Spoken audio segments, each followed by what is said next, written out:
Ouais, changer de regard. D'ailleurs, ça tombe bien parce que tu vois, il y a un regard assez magnifique à avoir ici. Et comment je peux regarder ça aussi sans projeter de suite quelque chose. Ah, je connais, mettre des mots dessus.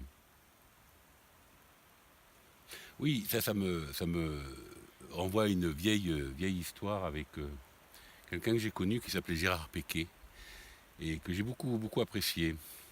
Et un jour, il a dit pourquoi les cornes ont-elles des vaches? Et ça m'a complètement subjugué, on va dire. Ah, j'avais jamais vu ça comme ça.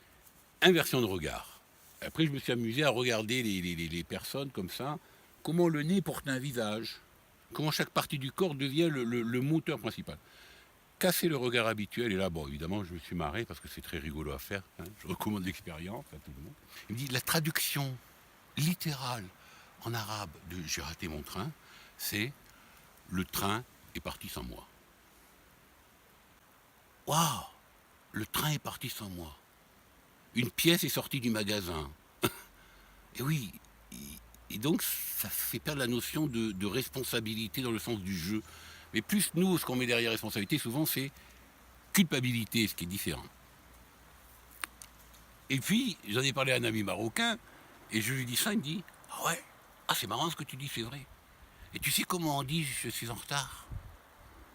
Le temps est parti sans moi. C'est exactement la même formule. Voilà. Et ça, cette inversion, le train est parti sans moi. Je suis sur le quai de la gare, le train est parti. Lui, il a un problème, moi ça va très bien, je suis centré. Tout va bien ici, il n'y a pas de problème. Ma quelle mouchkine. Inverser le regard, ça permet de créer quelque chose qui n'est plus la logique habituelle, sortir d'un programme. Ce que ça crée au niveau du cerveau, ça crée une espèce de suspension, quelque chose qui est incompréhensible. Et là, ça crée une ouverture qui permet qui est un vrai changement, c'est-à-dire un changement c'est comme moi je dirais presque que c'est plus fort qu'une méditation, parce que c'est suspension. On rejoint la notion de suspension, de silence, d'inversion de l'énergie. En tai chi, l'énergie monte.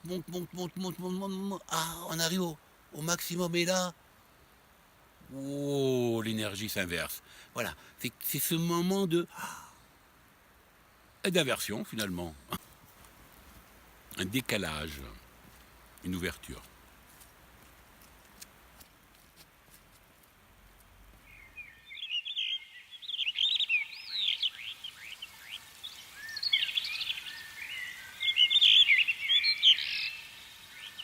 Bon voyage.